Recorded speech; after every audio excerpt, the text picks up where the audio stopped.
Just woke up. It's raining here in Virginia and Tom's in training, so I'm in the apartment by myself. So I'm gonna go get some coffee, but first, gotta get changed.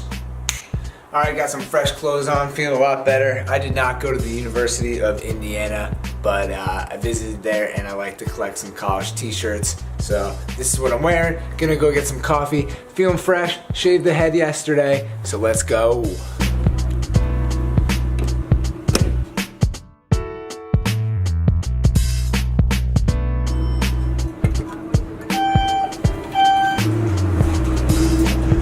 And ground floor.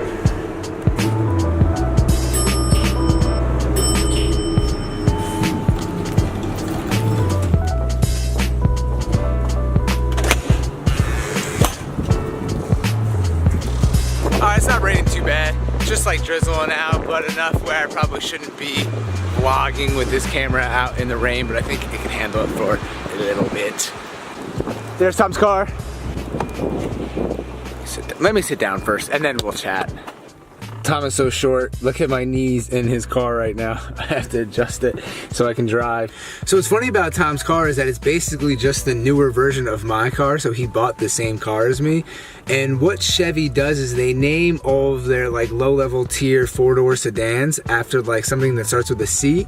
So back in the day, actually my stepdad had a Chevy Cavalier, and then I eventually bought the Chevy Cobalt, which was just like the transformed version of the Chevy Cavalier, and then now the Cobalt is gone, rest in peace, and now it's the Chevy Cruze. So it's basically the same style car, it just keeps evolving. And then to get people more interested and like I think to keep the value up, they actually changed the name of the car, but then this actually hurts the value of the other cars because it's not like one line like the Honda that keeps getting made for 20 years. They keep switching the actual name of the car when in reality, a lot of the parts and the body are the same. So just some random tidbit of information, but at the end of the day, the moral of the story is that Tom and I have the same car. So when I drive this Chevy Cruze, it kind of feels like my old Cobalt, which I still have, I just don't drive anymore. Alright, so I'm driving to this coffee place I saw when I first got to Virginia. I looked it up, it's in like the nearby town center. So I was telling Tom, it's kind of a funny thing that I do, but I'm a real big foodie and I'm really into coffee. So one of the first things I do when I get to a new place, especially when I'm traveling or even when I'm on a road trip, is I Google what's like the best coffee places in town. I'll go hit up like one or two. And then I also look up what Food Network places there are, so like if there's any Triple D places where Guy Fieri's been, like any restaurants or dives, because that's what I'm all about. A lot of times when I travel with my girlfriend, it ends up just being like a food and drink tour between like coffee and cocktails and wine and food, and that's just what we're into. We're big foodies. I like to cook and stuff like that. So I was making fun of Tom because he's never been to this coffee place before, and then the other day, this is actually a great part of the story. So the other day we're driving back from town. It's like my first time here. I'm just looking around. I'm like texting. I'm trying to take videos and pictures, and I'm catching up with Tom. So we're driving to the town. There's so much stuff going on, and I look over and I see like a diner barbecue place, and I'm like, dude, I bet that place is legit. And it doesn't look that legit. I'm like, I could just tell though from being to so many like dives and Triple D places. I'm like, that place is probably so legit. Look it up. It's got like 4.5 stars. It's got like 1 million reviews, all this stuff. So I'm like, all right, Tom, we gotta hit this up. Have you ever been? Of course, Tom's never been. So we end up going, we pull in. First of all, it's been there since 1904. It's like a famous place in Norfolk, Virginia. Been around forever. There's like awesome history. So Tom thought that was cool. Then we look to the left, and whose picture is on the wall?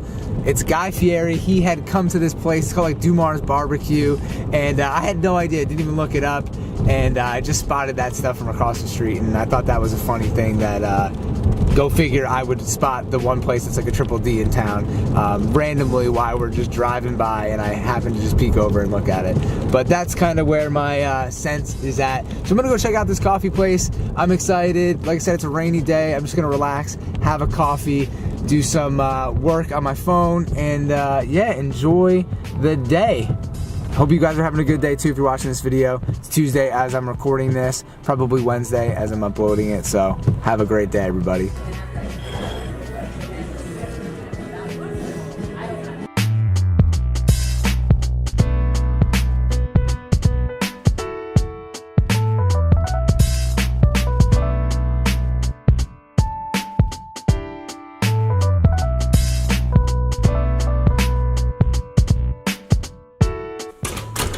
So Borjo Coffee was pretty bomb. I had a breakfast burrito and just their house coffee. I enjoyed it. It was really nice. It was at the near the campus of Old Dominion University, so I was kind of hanging out there, checking out the university. It was a rainy day, but I drove around a little bit, and it's definitely a cool spot. I mean, I could see myself having gone to that school or like walking around the area. It looks like it's a nice spot to go to school, but who knows, when you go to a campus or a school full time, your view of that area definitely changes. But Virginia seems like a cool spot so far, at least the Norfolk area, Virginia Beach area. Seems like there's a decent amount to do.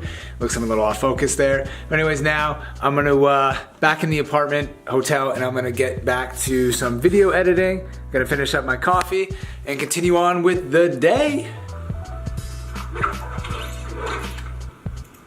Yep. Yeah. Right. Perfect.